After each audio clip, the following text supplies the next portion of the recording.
DDK, this is Threats, also known as Björn Pass. Pash. Say, can you say passion? Say the first part. Passion. And just say the first part. Pash. Yeah, there you go. That's his name. Alright guys, we have 2 matches for you here today for FACEIT League Europe. And this will be the last stream for FACEIT League Europe, or FACEIT Europe League. And it's going to be VP versus TSM on Dust 2. That's going to be the first game we have. I mean, well, we might as well check the standings. So we've got VP, TSM, and Fnatic playing today. So let's just look at, see how they are doing on the points. The points, I like points. Points are great. I have no points though, which sucks. Just the consistency here of Fnatic. It's just crazy. 10-2, and in a best-of-1 format against the teams on this list. It's kind of crazy.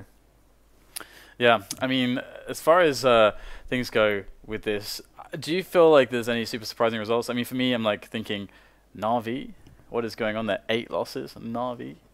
And it's also surprisingly, I would have expected Flipside to do better, but I think Flipside had a load of like really close games. So that, I mean, that's kind of surprising as well. So Titan, Na'Vi, and Flipside doing very poorly, generally speaking.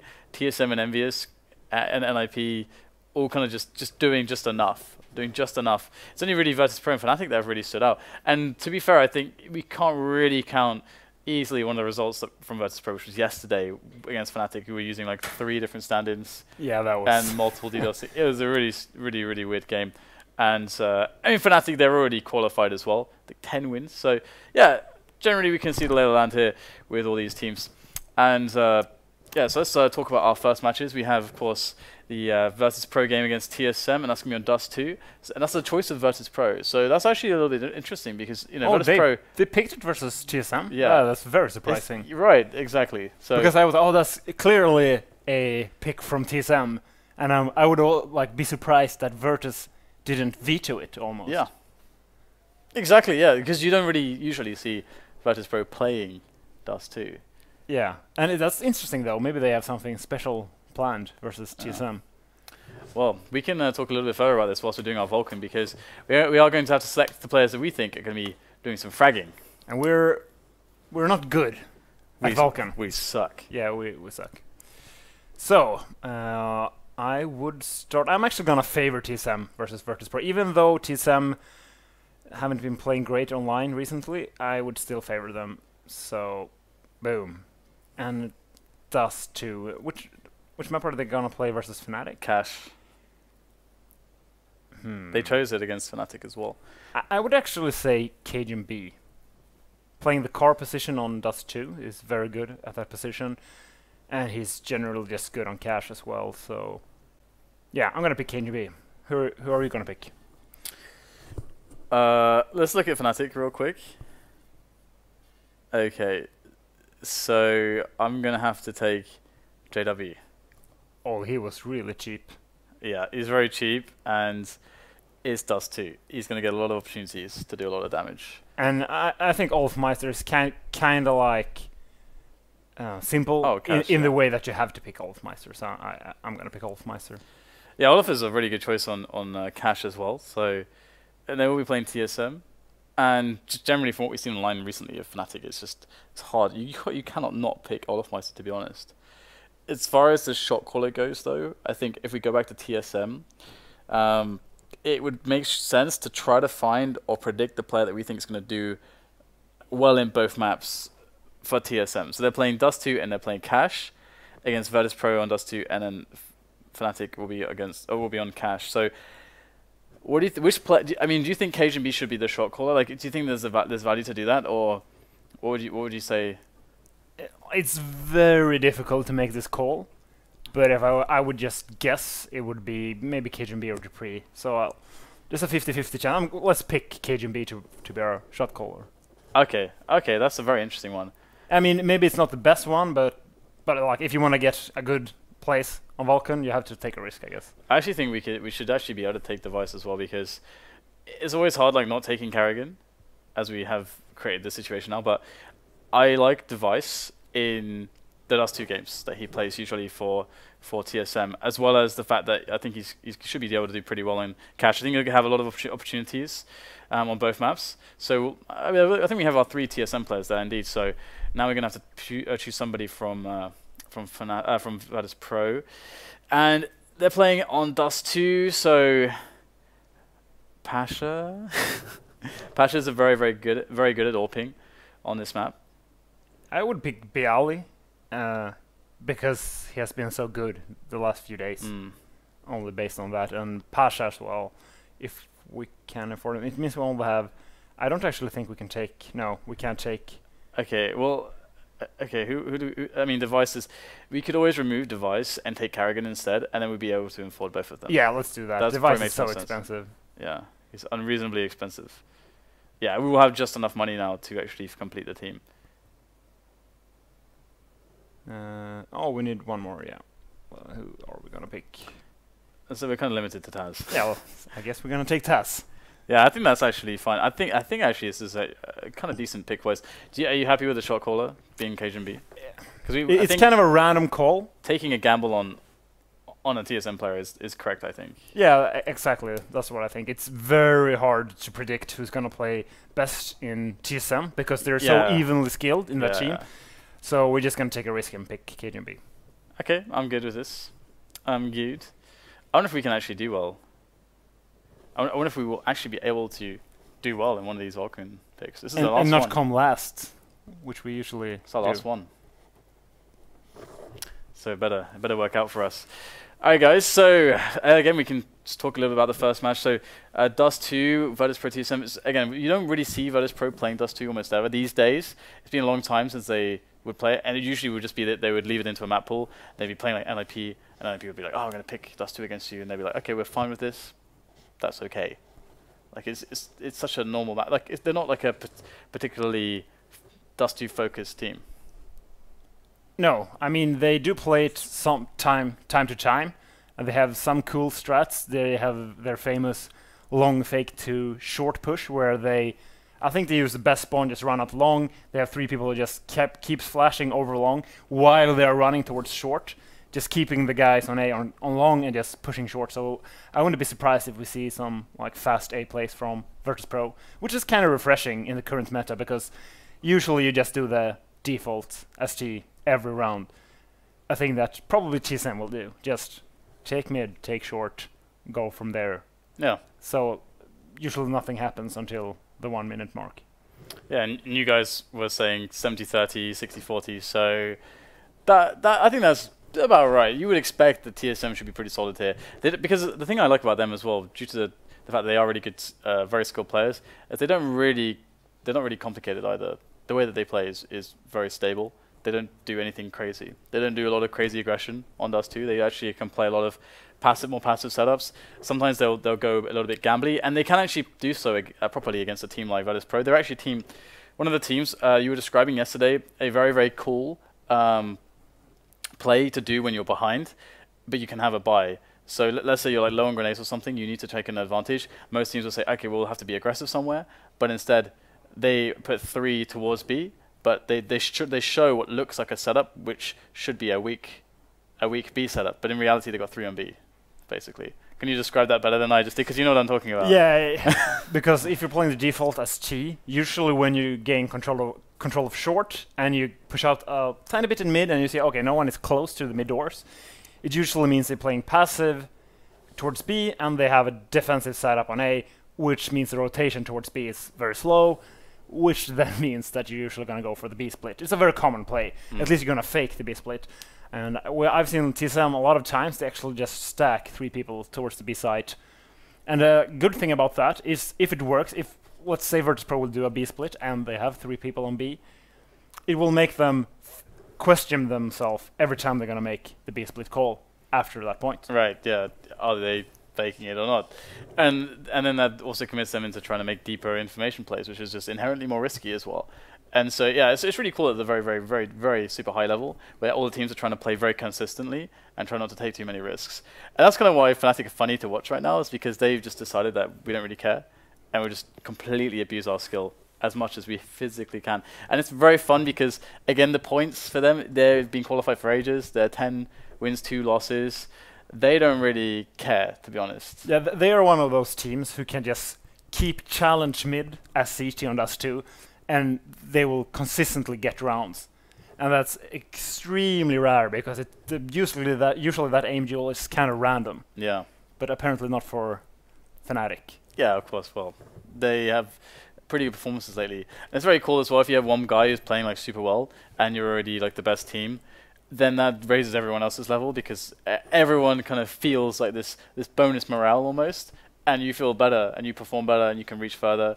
And we've seen that as well. Like pretty much everyone has been following in Olofmeister's footsteps as far as individual plays goes. I think JW's been better. Pronax has been better. Pronax has been doing really well. Like his individual performances have been very strong recently. So we're seeing a lot of clutches from Pronax, a lot of 1v2s, 1v3s, that he's actually able to win. And normally you don't really expect him to deliver something. That's not the idea of their team. He's there to make the calls. Yeah, just the support player. But he's been doing pretty well as well. And Flusher is Flusher. He's always been pretty solid. And Crims is the only one that's really been having a below expectation performance. And that's so weird. I think it's more the other players playing better. Yeah. Because there's only so many frags you can take from around. So if you're playing with JW and Olofmeister and they just kill everyone, like you will not get frags because they will have killed everyone. Yeah, and almost. And it puts the focus on Crims more in a defensive capacity as well, where you can pick up frags. But yeah, so. It's worth noting I think he was the MVP of Fnatic in the DreamHack Summer final versus Na'Vi. So he has been playing really good recently as well. Na'Vi are a really fun team to see in Grand Finals recently. They've been doing really, really well. And Fnatic, they just keep winning everything though. They just keep winning. It's too bad that they played TSM in a best of 1. I would have really wanted to see them play a best of 5 again. Because TSM have a very good record versus Fnatic now in a best of 3 like best of 5. Isn't it like 6 wins now? I don't know. It's very, very impressive. Yeah, they have like a really big streak of wins. Yeah, so I don't know which tournament they will play each other in next. But it's going to be really interesting. Even though Fnatic did beat them in the ESL ESA Pro League, that was a best of 1. It's overpass. Yeah, it's best of 1 overpass. The nature of Counter-Strike is best of 1s don't really show the better team. They won't show the better team. I don't know any esports game where a best of 1 will show the better team. No, but that game would be incredibly bad because then the same team would win all the time. Exactly. You have to have some kind of random element to it. Exactly. Yeah. Otherwise, it wouldn't be fun to watch. Exactly. Yeah, and I guess the type of variance can be an issue because you can always have bad types of variance. But in the case of how it is in Counter-Strike, it's kind of cool because the variance is because of individual performances, and it's because of strategies, it's because of maps and how styles of the teams, and this used to be a thing, by the way. When you would say style, it seems very ambiguous, but more or less it means the nature of a team's decision making, like what decisions they prefer to take over other decisions, because there's always a lot of decisions available in the game. So Virtus Pro in some maps prefer more aggressive decision making, whereas TSM prefer more defensive decision making, like Overpass. Is it better or worse? Well, it depends on the skill sets of the team and how they use them, and that's some of the variance right there. So yeah, that makes the game interesting to watch. Yeah. Style play, like that's very cool. That's very important. You have a strong team play element, strong strategical element, but also a strong individual element. So you can elevate like one guy, and he's the superstar, and then that's so cool to watch. And you can have the team that, of course, like with TSM, like you were saying, there isn't really a superstar. I mean, Karrigan has been doing really well for TSM. And people will say device, but it's not that is. He's not like simple in exactly. It's not so clear, and that's what makes TSM an awesome team. Because if you do go to Fnatic lately, Olofmeister has been their superstar. That's very clear. Even though he rightly says, okay, my team does give me the opportunities, but that's the entire point of being a superstar, is that you're able to seize them and actually close it to a victory. So we're also waiting for all the players to join the server, I believe, if I'm not mistaken. Okay, so we're going to have the knife now. That's good. Nice. We were filling for a while there. Okay, so we should be jumping into the knife any moment. I think. Maybe. Anyway, Knife will be happening soon, guys. So just to finish with the point, it's a pretty awesome game, generally speaking. It's a very good game to spectate as well. And I cannot wait until we get more tools available for basically enhanced spectating, more or less. Like consistently better observing, better stats. Like I think that will come soon. At least like post-match stats, as well as stuff like live stuff, more live stuff. That will come eventually, I would think. So, well. Will they pick CT? This is actually a map where we see some teams pick the T side if they win the knife round. However, I think they're gonna switch to CT. Yeah, it's sometimes just like how you feel on the day with this map. It doesn't really matter too much. They didn't select yet, did they? They didn't choose yet? I don't think they did. Okay, yeah, they're gonna stay. Okay, that's cool. That's very cool. Let's see if they go for the raid boss. I know they've dropped a Tech-9 to either Device or KGB on other maps at least. It was a very strong play. Just go for the raid boss, and the T-Pistol of Dust 2 is very common to smoke on top of the Xbox in mid, just to deny the vision from mid. Because otherwise the CTs can just have a USP armor peeking mid, and he will know if they come mid or short. Hey, and you know what? KGB, he doesn't know that all the pressure's riding on him, man. For our Vulcan team. Our very last Vulcan team. We've chosen him. He has no idea. We should tweet him. Okay, let's hope he will get to be the raid boss on the pistol round. And for you who don't know what the raid boss is basically when you drop a Tech-9 to a guy who buys Kevlar on the pistol round. I think the term was coined by Anders, if I'm not mistaken. Yeah, I think so. At least that's where I first heard it. Oh, so, yeah, it's been getting more and more popular. We've seen it do some great results, actually. I think last night we had an NA match where there was a double raid boss on the team, and it went 2v5. The two raid bosses managed to survive somehow, and they ended up clutching it 2 versus 5, and it really makes a big difference. The Tech-9 Kevlar makes a really big difference. Okay, so what are we going to have here from either team? As we go live. Kevlar on KGB. Come on. Oh, no raid boss. We're gonna have nades on Kerrigan. Let's see where he decides to throw the smoke. Is it on top? I think a decoy first? Because it's very common to throw a smoke on top of Xbox. That looked like a Sets decoy to me. That's extremely weird. Because usually stand there to throw the... or around there to throw the smoke on top of Xbox. Yeah, interesting indeed. Either way, the CTs are playing, Virtus.pro are playing a pretty standard setup where they try to pressure Catwalk in middle so they get a very early idea of what's going on and they have fast rotations on such a big map to prevent hopefully the bomb from even going down. But TSM are moving towards the A bomb site now with that bomb. Actually, it's just Xyp9x who's managed to get up there, and oh dear, the bomb was actually rotating backwards, and we have a situation now where Virtus.pro have control of the bomb and Xyp9x and KGB have to clutch 2 versus 5. This is a really harsh situation for them, and KGB will kick things off here. He's going to take down Pasha, but he's against 4 players. This is so hard. Ooh, he gets a second quick kill there against Taz. Very nicely done. How much more damage can he do? He's going to pick up the USP. He's going to have good long-range engagements here. And he's looking for the next frag. He's going to take down Bialy. He's just got 2 more players to kill here. Oh my goodness! KGB is going absolutely massive with this USP. And right now it's just Neo who's left. He's on 1 HP, and the nade will do it. The nade will do it. Our Vulcan team, though. Yeah, that's pretty good. Almost clutching the 1v5 on the pistol round. Juicy points. And that was an extremely cool move down by Virtus.pro. Just realized there are a lot of players towards long. I think they spotted KGB in upper dark. And they just play so... like, they react. They just push mid 3 or 4 people and just try to gain ground. It's very cool. We have the force up here from TSM, which is really interesting. Dupree is on an AK. And so what do you think about this? I mean, I think KGB dropped him an AK, or he obviously did. And I guess it's a good move. You can let the AK go first and try to kill a guy with an SMG if he's playing a static angle. However, now they know he has an AK, so I think they're just gonna try to strafe around.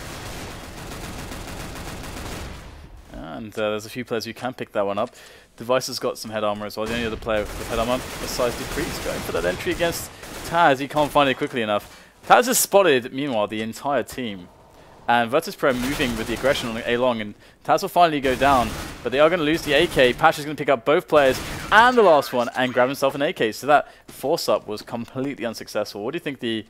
I mean, I guess if they just need to get the fast entry, and if they don't get that, it quickly kind of sucks. Yeah, it was extremely common to do that in 1.6. Drop AK to 1 or 2 players, and you just try to poke a site. But it's so much difficult to do in this game, especially because of the SMGs. They can just strafe the B site, and as soon as they see you with an AK, they won't challenge you. They will just wait till you get close to them, wait for the rotation. So, in my opinion, it's a lot stronger to just go for the full Tech 9 nade play. Okay, well, this is looking really good for Virtus.pro then in this beginning of this match.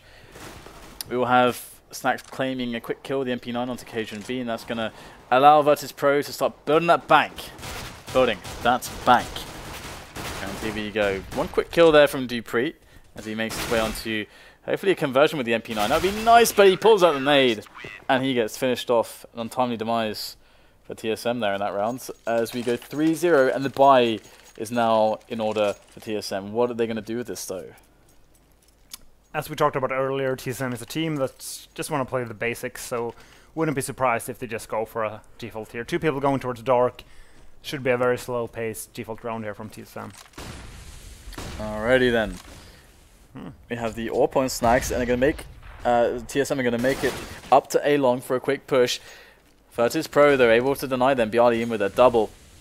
And meanwhile, TSM looking for an entry somewhere else, but they are going to get denied by the AWP of Snax, so not looking too strong for them in this round either, as Karrigan and Cajun.B have to do something pretty dramatic to save it. And Virtus.pro, they're pushing all over the map as well, so they know what's going on. Last player's been spotted, the bomb is down as well, and Snax is going to take down Cajun.B. That was a beautiful shot, and 4-0 is going to be the score. TSM looking really flat so far. Yeah, flawless round from Virtus.pro on the first weapon round of Dust 2 means they can build a very big bank. It's very scary stuff here for TSM. And I wonder what TSM decided to try to do there. Maybe they had a read at Virtus. Usually don't have a lot of players towards long, because pushing 3 people only is very, very risky. You need at least 4 to just keep refragging and be all getting the 2 entry kills. Yeah, so pretty much full eco coming in from them. They just go for the P250s, and I think it's 1 Tech 9. So this is nice to see. You know, we've been seeing a lot of weird force-ups lately, but TSM just keeping it real. And I mean, what would you think would be a good move for them in their following round, where they get the bye? Just go for the default. They push 3 guys fast long the last round. Just see what happens if you open with the default. That's what I would do. Money. I wouldn't be. Maybe they rely heavily on Device having an AWP for the default. I don't know. That's why they went for the fast play last round. Uh-oh. Pash is actually pushing short with the AWP. And the only AWP is on Device, as you mentioned. Now, Pasha is pretty aggressive here. He might find a quick frag. Oh, misses the flick. Oh dear. That could have been disastrous for TSM. But they know there's an AWP on short now. But there is another AWP here for Virtus.pro. Snax is carrying one as well. I would assume that's towards the B bomb site. Yeah, I think he's on the plateau. Oh no, he's on middle actually. So Snax is actually on middle with his AWP. Oh no. Where is Snax? Where is this guy? It's hard to read the minimap. Okay, yes, he was on middle, just not where I thought. Okay, so short AWP and middle AWP here for Virtus.pro. So it's quite interesting. If they were to try to go for a long take here, it definitely would be quite nice to have long take away from the CTs, push them all the way back. Virtus.pro in prime position to defend a mid push. They've got 3 players watching out for that B split right now. Snax is playing aggressive mid doors with an AWP here. And boosting his teammate. Who has this is awesome. And let's see if it works out for them. Looks to be not the case so far. dupreeh's going to spray into Taz. And he is going to fall. His body bloodied over by CT spawn, as TSM now have been able to claim some real estate towards the A bomb site, and they will get the bomb planted. So really weird round from Virtus.pro. Bjarty's going to come in from the back, and he's going to take down Cajun.B straight away. And that's going to be a 2-on-4 situation for Virtus.pro. They've got so much money, though, that they may as well go for this and try to at least affect TSM's economy by getting some extra kills. There goes Neo. He will take down dupreeh. Bjarty's going to go in now as well, see if he can get something done with the M4 long range, but he's going to get gunned down by Xyp9x. Just Neo who remains. And he is going to be finding himself at long. And there are 2 players moving there for TSM, so he could potentially get 2 quick kills. That would be massive for Virtus.pro. That could allow them to do a really strong reset if they win the next round. But here goes Neo looking for the shots. Ooh, can't pick it up quickly enough. He's actually going to save the AK. And we've been casting a lot of dust too these last few weeks. And I just want to point it out that I don't think the NOA tower has been successful more than like 1 out of 10 times. It's just so figured out. Everybody's ready for the TSM tower, and it's so risky because if they spot 1 player, they know 2 players are there. So it's a very risky play to do. Yeah, it's very true. It doesn't work out very much these days. But Pasha this time, he'll go for another short aggression. He's going to find his way onto Karrigan, and he's even got a supporting player there. So this is looking pretty strong versus Pro. However, we get an equalizer from Device with the AWP. And the bomb is making its way towards long here, where TSM have already a man who has been the vanguard over there for TSM, just making sure that everything is under control. And the weakness for Virtus.pro indeed is that they have only just, well, the 3 players for A are mostly towards Catwalk, so it would be quite easy for TSM to trade into that if they had the bodies there, but they don't right now.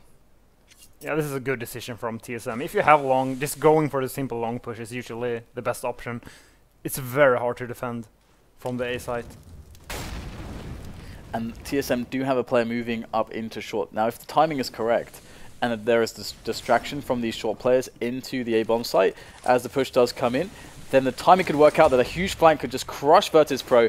We'll have to see if that comes to pass as Pasha already opens up onto dupreeh. Smoke goes in right now as Pasha tries to keep himself alive. And now the flanking player from Virtus.pro is going to try to work onto byali, but he will lose out to him. And it's going to be Taz who will claim the last kill. Actually, no, it's byali onto Xyp9x as Virtus.pro defend really well. So that did work out incredibly strongly for Virtus.pro, despite actually just trading 1 for 1. Yeah, excellent defense there from Virtus. It's actually quite hard, even though it looked easy for Virtus to defend versus that long push. And TSM will be able to do a half by here. We see a pistol on dupreeh and Karrigan. On the Glock on Karrigan, even. Virtus.pro is smoked up mid. They're going for the aggression again. And they seem to want to get ahead of TSM's plays. And so far they've been doing it with the aggressions. Another smoke to just keep Snax safe. And he's going to find 2 players by the stairs in dark. KGB will get the frag though. Space come in. Taz takes both of them down. And that is pretty... What? Oh my goodness. Pasha, why? Why would you do that? That's the advantage for Virtus.pro gone now. However, Neo and byali are still left alive, and if byali can get some frags on long, he's going to help the effort significantly. He's already going to take down Xyp9x. Goes for the repeak with the flash, and the spray is not going to actually work out too effectively. He does get some good damage onto Karrigan. The grenade does the job, pulls out the deagle, gets a good tag, and Neo should be able to finish this off. He's actually coming in from the back. Oh, he's going to catch Device. Device can't get the no-scope done, and it's another round for Virtus.pro. What a strange round. And byali just playing absolutely amazing right now. And I think we have him in our Vulcan team, right? Yep. And Taz.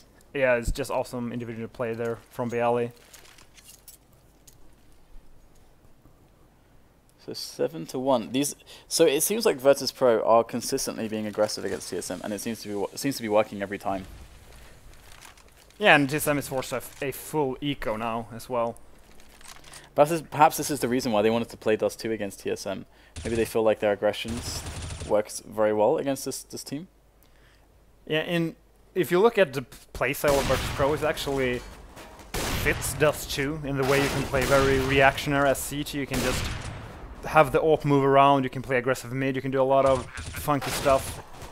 So maybe that's the reason why they picked Dust 2. Yeah, we'll see that Eco just get the bomb down at least, and they will lose around 8-1. Virtus.pro with a very strong start on the CT side. Their economy must be awesome still. They had a couple weird rounds, so the bank will be affected, but you can see that after their start, they're still looking quite strong there. So TSM now are in the position where they need to make something work. And would you expect Virtus.pro to go aggressive again? I mean, they can go kind of aggressive. You're going to see Pasha being boosted short. Just see if you can get an easy entry kill and then just fall back. Not to go too aggressive. This is so crazy. Pasha's going to do it again. Will he get a frag this time? He's crouching. This could be a player onto Xbox any second. Pasha's still there. And he's going to go down to dupreeh, hanging out for a little bit too long as TSM will finally get a double entry towards middle and Catwalk. And they are going to spring forth and try to erupt onto the A-bomb site to do yet more damage still. As Karrigan will toss over the flash and try to get the refrag onto byali, who's stuck on the site. But it will be another frag there for byali. Pulls out the deke. Can't get it done though. 2 versus 2 as Virtus.pro go for this retake. The bomb has not yet been planted, so their chances here aren't too bad at all, to be honest. But Xyp9x with a very good position.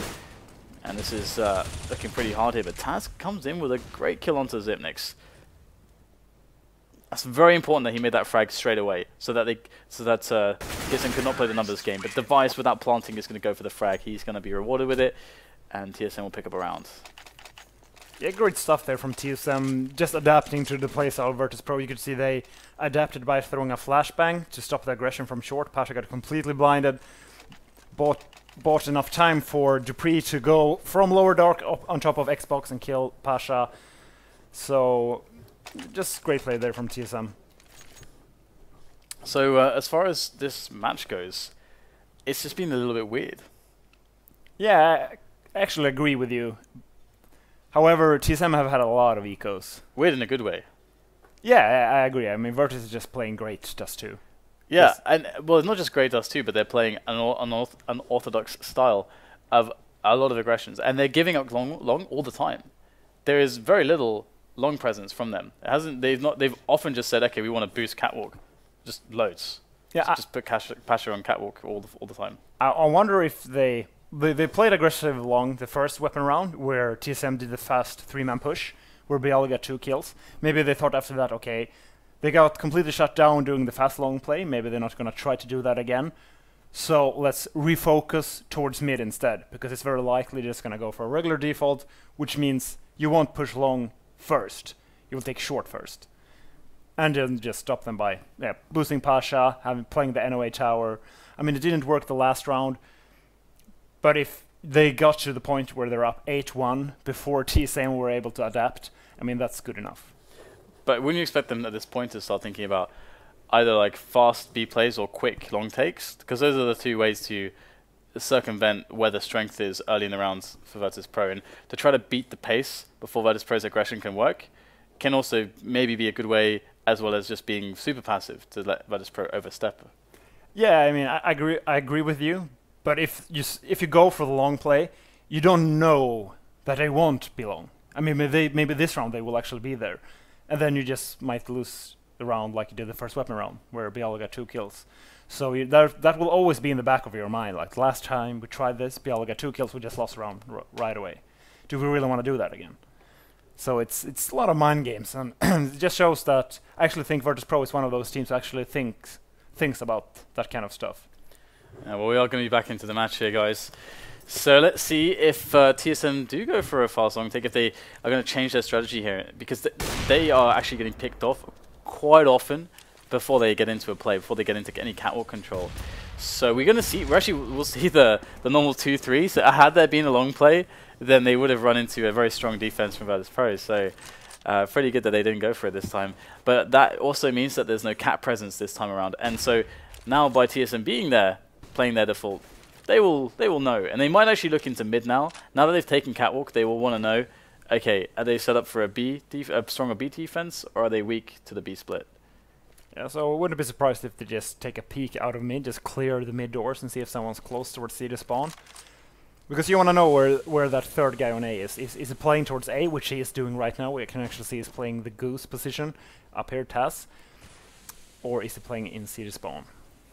And this is a scary thing with when you're playing against TSM, because sometimes it will look like they're playing the weaker B setup, but they have 3 players there.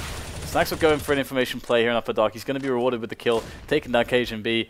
And in the meantime, TSM are working on that info. They're moving up mid, but they've only got 30 seconds left to play with, so they have to go for the split immediately. The 2 players in Dark will be a little bit staggered for this rush, and that's a great flash. It's going to do exactly what it needed to do. That's going to be 2 players blinded outside, both picked off by Snax. He falls back into the site, can't get it done against Karrigan though, but still, these TSM players need to get onto the site and plant the bomb. It's down on the floor as Pasha and Taz come in for the retake, and Pasha is diving over the big box there, and he's going to find the frag onto Device. So 9-2 Virtus Pro. They are going to reset TSM straight away. That sucks for TSM. Just a very cool play from Virtus Pro, going for the dark aggression 40 seconds into the round, because at that time TSM will be setting up for their push. And if it's 40 seconds into the round, they're probably going to go for either the short or the B split. It's very unlikely that there's a lot of player in Upper Dark, and that's why they actually decided to go for the push. And cajunB was there alone, Snax managing to kill him. And yeah, they got all the information they needed. Okay, well, now it's going to be a full save again, as they have to... Well, I guess this means that they want to buy on the next round. I guess this is what this means. Because they won't have much money, though. But otherwise, they should have done a force buy there. So it looks like they're going to go for a low buy here. Yeah, cajunB with only 3k. Okay, so... Quick pause here, guys. It's a config issue for byali. Config issue? I wonder how that works. Changing my crosshair, guys. Are you that type of player who will change your settings mid-game all the time? No. Yeah, me neither. I mean, when I was a younger player, I was, but then after a while, I realized that it was really stupid. So what I would actually do is I would spend 2 to 3 weeks, so I'd always have like a break at some point. So like maybe it's a 2-week break, or maybe it's like a 2 or 3 month break. Then when I would come back, I would spend like 2 or 3 weeks, and I would change everything to create like a new feeling. And then after testing everything for 2 or 3 weeks, adjusting this, adjusting that for 2 or 3 weeks, playing lots of like A maps, like just trying to do everything I can to like get a good feel for the game. Then I would say, okay, I'm done now. This feels good. Then I wouldn't change it for like up to like a year or 2, depending on when the next break was. Yeah, and that's the thing. You just want to be used to your settings. I don't think having a special type of crosshair will ever change your skill in any way. Unless you have a very bad crosshair, like taking up the entire screen. Yeah. Yeah, so you got to find the comfort somewhere and then make peace with it. Yeah, exactly. Because it's not that important. A lot of players can be, oh, I'm gonna check my favorite player's config, and maybe even if that makes you better, it's like very likely it's just a mental thing. Yeah, exactly. Like, but this is the worst thing. This is actually the reason why I stopped being that kind of dude, and I changed my approach, because I found like in some matches, like if I was playing or if I was having like a bad game or something, that the first thing I would be thinking about is maybe if I change my crosshair, like stuff like this. And I realized this is really stupid actually, because it's detracting from my focus on the game. Yeah, it's in trying to like get a weird placebo effect to make me play better. Like when in reality, maybe I'm playing wrong, or maybe there's other factors. It's just like, or it takes your head out of the game. It's bad. Yeah, exactly. You want to improve. If you're thinking that changing the color of your crosshair will make you better, no, I had a yellow crosshair this game, I would have gotten 10 more frags. It's probably that you just did something bad. Yeah, I mean, there's so much to it as well. Like, for example, I'm sure a lot of you guys will be very familiar with this feeling. Like if you're a gamer, especially if you're younger and you don't have as many responsibilities apart from just school or something, you can have some like really weird sleeping schedules. I guess my sleeping schedule casting is also super weird, but but you can have days where you wake up, you didn't get good quality sleep, and your kind of brain is lagged, like you're drunk or something. There's a little bit lagged, and you'll just play bad. Like you will just have a day where you can't play well, like or if your diet's really bad or something, or you've been having like a lot of alcohol recently. Like there's lots of other factors that will affect your mental ability to perform properly. Like that's completely true. Yeah, I mean that's. So it's not just very obvious. Yeah, and that's the thing. Like it's a very obvious thing, but it's the hardest things to change as well, like sleep and diet, but there's more things than crosshair. Either way, we're back in, guys. It's 10-2 for Virtus Pro, and they're going for another aggression up mid. This time TSM seem to be ready for it. Device is hiding behind that barrel, and he is going to take down Snax. Karrigan gets Taz as well, but we get the trades coming in long range from Pasha, but this is not the best situation here for Virtus Pro. Although, we got a 3-on-3 now, thanks to byali. And we have a guy pushing Upper Dark here from Virtus. The question is, will TSM turn around? Check it, because otherwise I think Virtus is going to win this round. And it's actually going towards T-spawn now, I thought so. Yeah, this is Looking pretty good for TSM. They've got some good positioning here. Of course, they are hitting the one weakness, the one very heavy weakness here, where nobody is present for Virtus.pro. That is the A-bomb side, of course. It's cool though for Virtus.pro because byali can just stay at long whilst the two teammates go to catwalk for the retake as the bomb gets planted, and then that can be their retake attempts. Now, as it's 3-on-3, they should think about going for this. They've got 2 incendiaries as well, which makes actually a very big difference. But here we go. The first challenge is dupreeh on the stairs by short. He's going to go flashed in by his teammates. However, Neo will spray him down. That's really, really nice here. byali will fall, but still, there is an incendiary left on Pasha. He's got an AWP as well. If they just plop it onto the site, onto device, then they could have a good time here, but they're just going to try to run in for the jewels. And KGB gets Neo down to 5 HP. He will finish him off as well. So 10-3, TSM pick up another round with their kind of forced buy. And, well, best result is going to be 10-5. That's still rough. And even though Virtus lost that round, it's a very cool play to do when you know it's very unlikely that the terrorists will have an op. Because if they don't have an op, it's very likely they won't peek mid because they're afraid of your op. Yeah. Which then means you can actually just push mid and they won't be able to see you. Absolutely, and we get another aggression here from Virtus.pro. 2 players in mid double doors, 2 on catwalk. That's almost the entire team in middle for Virtus.pro. And Snax will actually push into lower dark as well. This is looking very, very impressive here for Virtus.pro. Once more with these aggressions. KGB will drop Snax though in the lower dark, and that will be a 4-on-4 situation. And TSM, they're always having to react against what Virtus.pro are doing early in these rounds, as they are at the throats of the Danes all the time here. And this round is gonna cool off a bit. We see the bomb is in lower dark. I think you're just gonna watch out for some aggressive Virtus.pro players. Are they actually playing? Oh, there are 2 people upper dark. Yeah, this is going to be most likely a B split play. The bomb is dropped in upper dark, and it looks like they could try to boost over the smoke here and see if they can get a pick. Yeah, there it is. They're going to try to do it, but Neo is already going to be able to stop that. That is a disaster for TSM. It's very unfortunate, but very smart of Virtus.pro to just throw some bullets in there, in that smoke. And looks like it will be a round here for Virtus.pro. They should go 11-3 here in this round. Unless Sipnix has some funky tricks where he's able to kill 4 players in 16 seconds. But he can't, not this time. 11-3 as CT on us too. This is not looking good for TSM, who are forced to go for yet another low buy. We see 4 Tech-9s and 1 P250. Few smokes. Let's see if they try to go for a fast play here. Everyone going towards A, so might be a fast long push. Yeah, so indeed we'll have the simple 2-3 set up from Virtus.pro, so they should be well geared to deal with this. Snax already picks up 1 player. In goes the Tech-9s, those Karrigan's rattling the bullets away down long, and it's going to be a 2-man survival here for TSM on long. The bomb is dropped as well. They have to press on to try to reclaim it, try to get some positioning going forwards. As Snax tries to go in, he's got the flash from a teammate, and that will allow him to kill dupreeh for free, as it's going to be just KGB left now with the heavy task, the burden of planting this C4 all by himself, and he's going to run towards Cat to try to get it done. But what do we have here for Virtus.pro? We've got Snax, who's there. He's the weaker player of the 2, and he will be the A-man. So this could work out here for KGB. We'll spot Snax, and this is the problem. Snax has to try to delay, but his teammate's way too far away, and he's going to go down immediately. KGB could clutch this right now. He's got the armor, he's got the AK now as well, and the bomb is planted. Neo's coming in from below, and he knows it.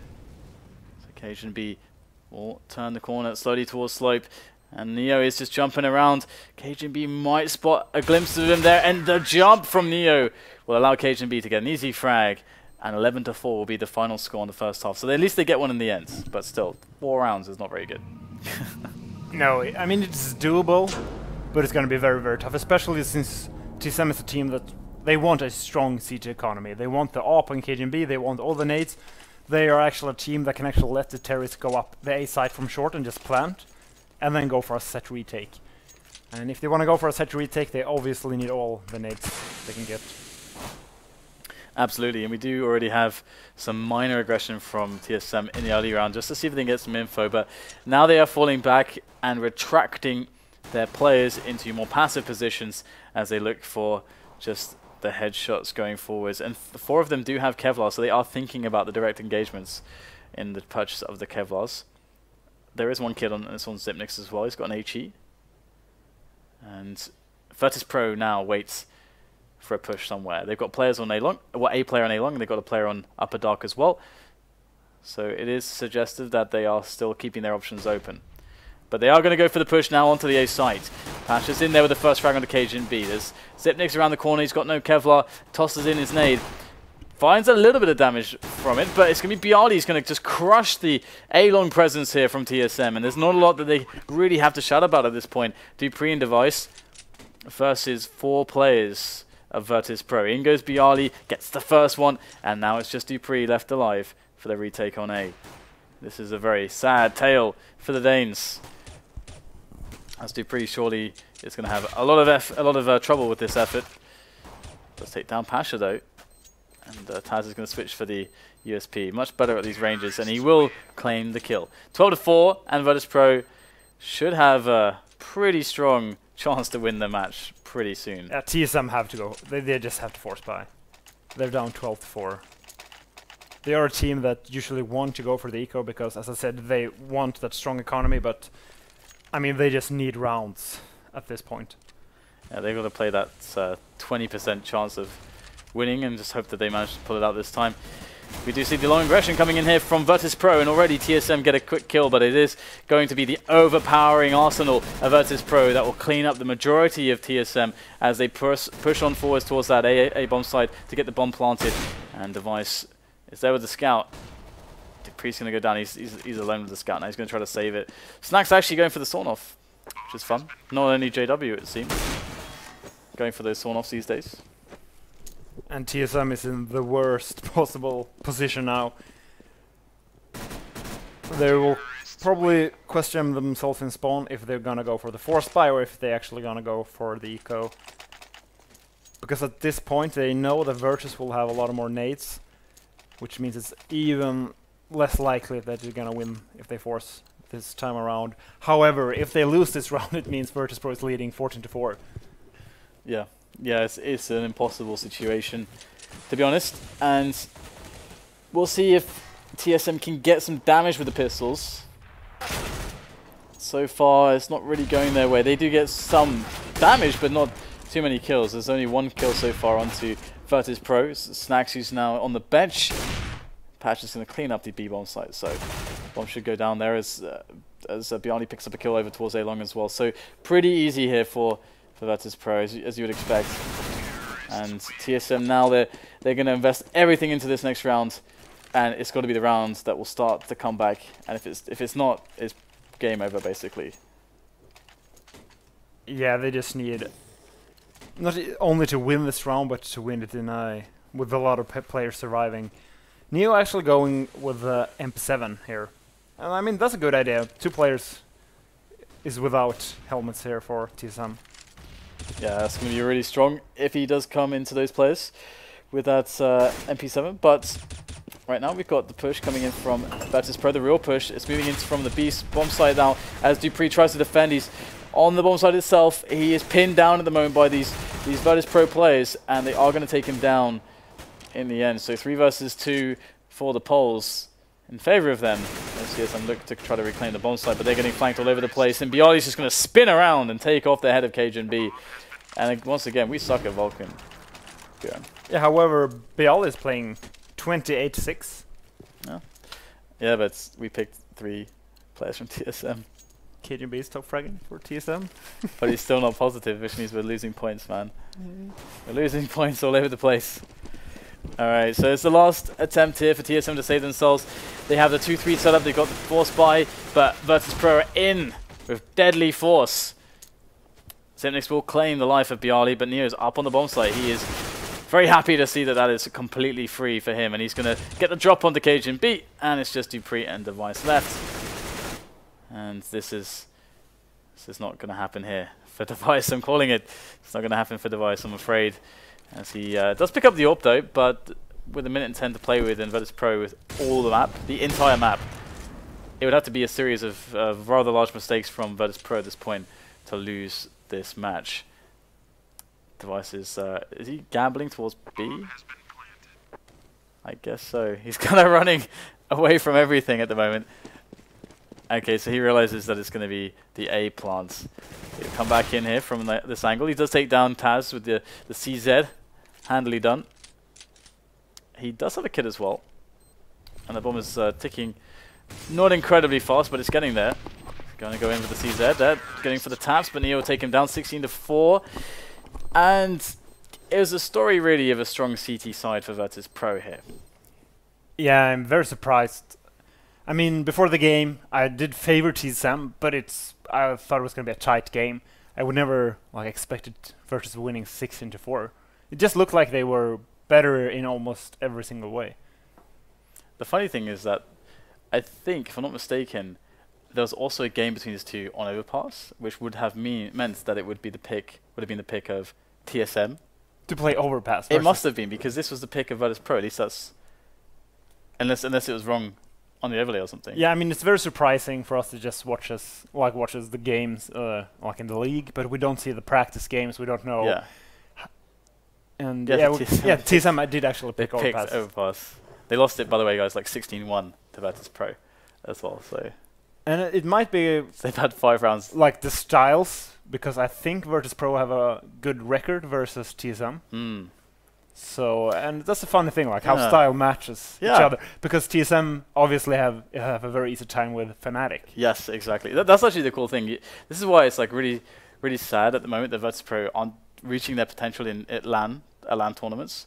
Because if they did, then you do get this super weird dynamic where you've got NiP and Envious. Envious usually have the number of NiP, although now the NiP is changing the way that they play. It's hard to say. You've got Fnatic that always are able to take down Envy, and then TSM that's always able to take down Fnatic, and Virtus Pro who can take down TSM. So it's yeah, the edge Fnatic has here is that they have an edge versus everyone. Yeah, that's the thing. Except for TSM. Yeah, now maybe we have to start thinking about Cloud9 if they can get some consistent LAN performances. We have to think about how Cloud9 fits into the picture as well, as they actually gain more deep tournament experience, because they haven't had that really. No NA team has had deep tournament experience against European teams. They came to the semi-final at ESL Cologne, or maybe it was just a quarter-final where iBuyPower face it. I mean, there's a few examples. And that's still. Now I almost said I only face it. I guess we're talking about in the majors. They only come quarterfinals at best, I think. Yeah, I think you're right. Yeah. Yeah. ESL Cologne. Yeah, I remember all those games as well. But guys, we do have one more coming up. It's TSM versus Fnatic, and that will be on Cash. So it should be an interesting one as well. So give us a moment to set that one up, and we shall see you very shortly.